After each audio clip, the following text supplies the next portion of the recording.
紧接着我来跟大家做一个报告。我今天主要分2个部分跟大家做报告。首先呢，还是谈一下这个机床产业的现况。第二个，我们稍微会简单描述一下我们这边叫智慧机械或者智慧工具机。我想今天的大会的主席，我们的柯理事长，还有市召集人另外陈会长，以及在座的先进，我利用这个短短的大概15到20分钟啊，因为时间要有一点限制，15到20分钟跟大家做一个重点报告。那各位首先看一下，我们就是谈一下整个现况。这个先谈14年，14年是比较好的一年，那今年是非常困难的一年，所以先谈大概14年的一个情况是怎么样。那14年如果看数字都很漂亮啊，看数字很漂亮，各位看一下数字啊，这边数字相当漂亮的数字，你各位看一下，大概有5.8%，当时37.5亿美元，所以是一个蛮明显的一个状态。那这个状态各位可以稍微看一下，大体上有的有减少，但是像这个就很重要啊。刚才也谈到加工中心，加工中心增加幅度比较多，车床增加的幅度也可以，这是14年的一个情况。那看一下这个我们出口到对岸的大陆这个市场，当时非常的好。各位看到的数字，你看啊，14年各位看到有个7.3的一个增长，我们总的增长是5.8，所以当时大陆是非常好，也是非常景气，那个市场的需求非常的旺盛，这是一个我们当年的情况。那如果看一下进口，台湾进口非常的少，各位看不多，只有7点几亿，而且这个7点几亿里面有相当一部分是来自于这个部分，都是大陆叫特种机床，像我们现在对雷射的加工、雷射加工的需求，或者非传统加工需求是有特定的需要，因为它这个有一定程度的是要从比较先进的地方进到台湾来，这是我们进口的情况。如果各位看一下进口的情况，各位可以看到一些数字啊，进口的情况，各位看到大陆我们14年从大陆进口有稍微下降了13.5%，但是当时从日本、德国都有相当幅度的增长，那一年的总的增长是13.3%，所以从14年来看是一个比较好的年份。那现在我就紧接着报告，就是今年我们细部的资料到7月份，各位如果可以紧接着下面看一下啊，今年的情况。这些很多的描述我就不再多说了啊，因为描述是描述我们在今年1到7月它的一些进出口的情况，以及进出口的来源等。这些都可以看到，我们可以看到一些相关的东西。这边我稍微描述一下，我们现在比较担心的是2个大的问题。一个我们一直在谈，大概所谓的汇率问题。今天报上特别也出来了啊，出来美国好像对这个台湾跟韩国的汇率很有意见啊，不是小意见，是很大的意见了。那反而对人民币的变动，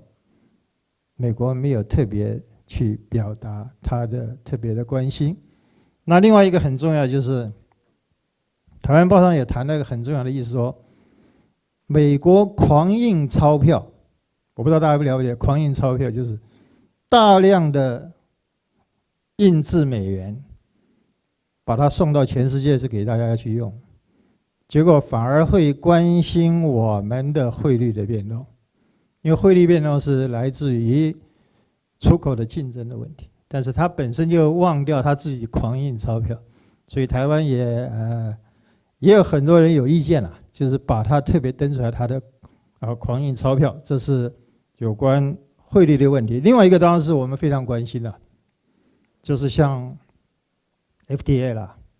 那各位了解，这个韩国现在是我们很重要的竞争对手，它的所谓自由贸易，包括从欧盟、北美的美国，还有东南亚、东协这一块，以及最近可能大陆跟韩国会把 FTA 的事情要朝向更快速的方向去发展，这个都是我们非常关心的，因为终归关税会对我们有一定程度的一个影响，这是我们关心的两大议题，一个来自于所谓的自由贸易，一个来自于汇率的问题。那各位看一下今年的情况就不好了，到目前各位看到减了10.4。昨天我报告一下，我们如果看最新的到9月这个数字还在变13.4，就是一直往下走了。我们估计到今年的年底了，这个数字可能在15以上，就减的数字会超过15。这个大家看最后一季就10月到12月，看每个月减少的幅度，如果减得多，甚至超过15。我们的预估在15到20的这个中间，好一点就15了就衰退的情况是15。那如果再从不好的地方看，可能会接近20%的可能性是有的。这个里面各位可以看到各相关的各位可以看到相关的机种别等等你看像磨床就减的特别多，加工中心还好，只减了大概5%，这是我们非常关切今年的一个整个台湾工具机床的一个出口情况。这个各位可以看一下这个数字各位看这数字衰退非常大的，我想会长一定了解因为你们看到数字应该是跟这个很接近的，就是我们这边虽然出口到那边，但是有个时间差，但是这个数字很大。我估计这数字还在往下走，因为持续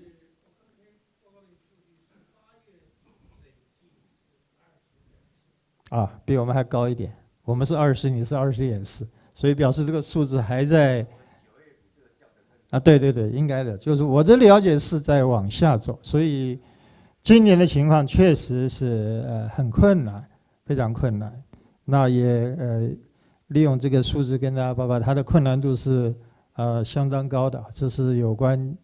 1到7月的一个情况。那各位看一下各机种别，各位看一下，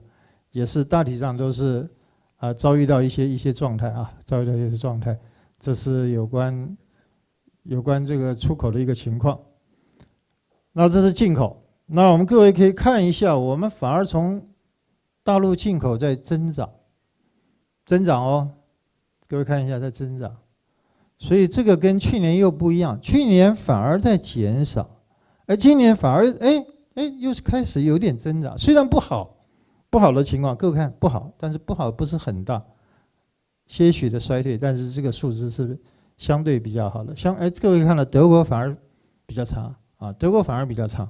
这个情况就是表示可能也是竞争的关系吧，相互在竞争的关系。这个就是最新的我们这个月的上旬在欧洲的时候，我跟会长都有去参加一个这个叫做CESIMO 的一个有关全球各工具机协会他召开的一个会议。那这个里面我统计了前面的前9大，各位看一下如果各位看一下这个数字，这很妙，你看这个是对今年的预估，大陆还比较乐观了，就3点几。那你看德国相对就不乐观了。其实这个是美元的关系我看到它的欧元几乎没有什么变化。德国的今年的欧元比去年还要多一点点，那主要是什么？欧元贬值了，欧元对美元贬值将近2成多，2成到2成5，所以它一转换到美元反而不好看，懂吗？它转换到美元，它就会变成负的。各位可以看一下欧洲的，你看美国，这个德国，各位再看一下意大利也是一样，你看意大利、瑞士、西班牙，通通一样，都不好看。相对台湾也是不好看的就是衰退的幅度比较大。那日本的情况，日本的日币的情况，严格讲起来是很好了，但是对美元之后，各位看它还是有一点点些许的衰退啊。日本的情形，它主要不是在海外哦，不是在海外，不是在亚洲，也不是在欧洲，也不是在北美洲，它有接到大量的单子，反而是它国内。它国内因为日元的变化，大家投资就是买日本的工作机器，所以它的能够维持它的这个机床的情况，反而是靠它国内。这一波它在海外并没有办法把它的这个输出增加的很多，所以它的这个相对的情况是因为它的日元的情况，导致于它国内愿意投资，景气反而比较好。这是我们最新拿到的资料。这是有关全球在这一波的竞争啊，今年的一个预估。那我简单再利用时间把所谓的智慧机械、所谓智慧机床，还有智慧工厂的一个情况啊。这个是我们最新在闽南时候拿到的 Mazak 的一个资料。Mazak 谈两个东西啊，一个谈控制，它叫 Smooth。谈控制，我看到他在银川也报道过这样一个情况，就是所谓的控制，对，就特别谈到控制，没错，对。那这个里面他特别谈到了智慧，这个他简称叫 IM， 叫 Intelligent Machine， 就是智慧的机床或者智慧工具机，它用很多的它原来有的制造技术转换到这些。最新它还提了14种功能，14种，这边列了8种啊。它最新提了14种功能，这是我唯一看到比较完整表达所谓的我在工具机方面我准备怎么样的智能化，它的表达比较完整一点。就是说我有各种功能，各位如果简单看，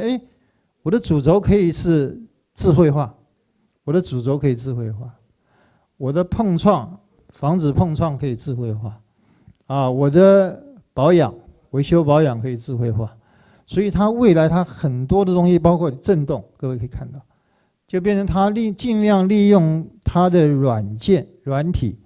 去导致于它能够智慧化，这是或许它也算是世界算是第一大等等了。它也不断的要推动它的所谓机床工具机要变成智能化、智慧的工具机，这是我看到的情况。那如果现在看一下这个，其实我看过很多工厂，我大概觉得智慧化最高的应该是范拉科，整个范拉科是相当的，我看到的部分是相当的情况。它很有意思，它是用第一代叫24小时，第二代叫72小时，现在很厉害叫720小时。720小时什么概念？就是我30天吧，一天24小时，我30天可以是完全自动化、智能化去加工。我只有在什么完成30天之后，第2个月的第1天，我唯一要去做的就是做整个的维修、保养等。我为了什么？为了下一个30天做准备。我不可能说我1年365天都是那个很智能化，那个可能性不大。但是我工作了30天的全部的720小时工作之后，我拿1天出来做相关的整个工厂的一个维修保养的，这是我看到。那当然它很多的条件它有采用了像台湾 Makino 跟 Mazak， 它有采用他们的机床，它也做很多它本身改变很多条件，比如说它的机器人，它可以自动换手臂的，它的机器人是这样，机器人也是它自己的另外它有所谓的一些 sensor， 还有一些感测，各位看到它有一些像照相机一样的感测等等，就简单讲就像眼睛一样，像人类眼睛一样，这个是很厉害，这是我看到的一些情况。各位也可能也知道，其实我们在跟他这样座谈的时候，他也谈到这是年轻的那个道业社长，他说其实他们已经做20年了，不是做1年2年，是做20年，20年达到这种。他说应该跟他应该是有点相似吧，讲得很客气的。他就说我做20年，他用 IMS Intelligent Manufacturing System， 就是 IMS 简称，就是智慧的制造系统，他用这样一个去称呼。那他的有很多是他自己发展的，像微讯 sensor、force sensor， 这个他的那个 force sensor 有点像人的手一样，他发展出来的那个是有触感的，就是我要用多少力量抓什么东西，就跟人手很接近，所以它有一定程度的发展，这是它本身有相当的能力去发展的。那我们也看一看我们本身啊，他们也是谈一下我们本身，我们正在筹组，我们理事长筹组一个叫做智慧基建，我们简称叫产学研，我们叫产业，学界就是学校，研究单位就是包括刚刚那个我们谈到 PMC 的产学研有一个委员会，看怎么样共同来推动所谓智慧基建的部分。那这个里面就很多了啊，到底未来要怎么样？包括基建还是一个核心呐，没有基建谈什么都没有用。现在很多人来讲说机器人怎么样等等，我常讲一句话，机器人是要摆在机械上面。当你机械没有智慧的话，机器人上去是没有用的。所以很多人都把这个目标核心忘掉了，核心还是在机床嘛，机床机械，然后加上这些，加上感测等等，才会形成所谓的智慧制造。那另外当然对外就是通讯啊，还有所谓我们现在叫机联网啊 ，IoT 我们把这个物改成机械的机联网，这是我们正在做的一些事情。另外就是工业数据，我想我们行业不适合用 big data 啊，不适合用，因为我们行业有很多自己的专业的，可以讲是你公司私有专业的东西，你不想给人家知道的，所以不会属于所谓大数据，是很多加工参数，很多生产上需要知道的一些 know how 等等，可能未来是我们比较重要的。另外，当然很重要就是行动装置。大家都在，我看很多人在用手机啊，以后手机其实不光是生活的需要，其实是做工厂的管理监控。你不必在工厂里啊，你在外面一样啊，你一样知道工厂在干什么事情，工厂生产什么事情，它的这些资料经过一定的管道会传到你的手机上来。西方也现在特别强调行动装置跟工厂的智慧制造要做结合，才能真正达成所谓智慧制造想要达到的一个目标。因为很多数据很快速就传到你的手机上或者你的平板上来，这是一个必然的一个情况。好，这个后续的这些东西各位了解，像维修保养，以前维修保养是靠什么？靠时间嘛，几月几号干什么事情，几月几号等等，未来其实会通知你的，会通知到你的手机上来，哎，你什么东西问题来了，赶快去做什么，还有故障的可能性，震动也好，温声也好，噪音也好，它通知你表示说那一个主轴可能有问题了，或者它的线轨有问题了，未来都要靠这种东西，它会有感测，制造一定的到一定的情况，它有不正常的讯号、震动等就会出来，温度上升、震度、噪音等等都会出来，这是一个未来的情况。好，我们看一下我们的未来的可能性啊，我们台湾对所谓智慧的基建，它未来可能的一个发展方向。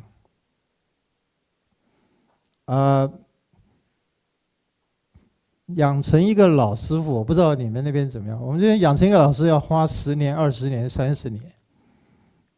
那以后可能找不到这种人了，因为那个人不想给你熬30年了。我看现在年轻人也没这个耐心啊，年轻人可能1天就不想干了，到办公室坐起来，第2天就说我不想干了，因为跟他想象的不一样，所以公益的这个养成会越来越难。那只好怎么样？只好用智慧了，智慧来替代一些可能公益的可能性，这是必然的一个情况。那另外就是触控。触控是必然的。这一次在 AMO， 我们一些副理事长去看，说那个在现场的感觉啊，就是荧幕很大，非常漂亮的荧幕，操控非常的现代化的操控，就用手指去操控，就是触控啊，以后将来都是触控时代。整个控制器都要用触控时代，很多它多荧幕的，它可能是大荧幕的。操控者是什么？操控者是像一个玩科技游戏一样的，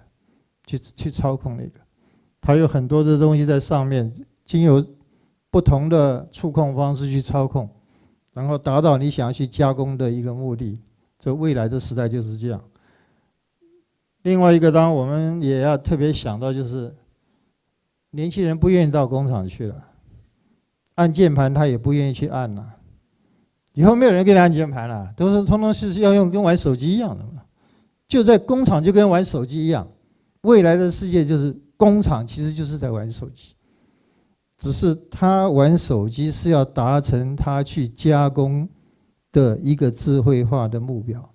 他去操控那一台东西。那当然这个就是一个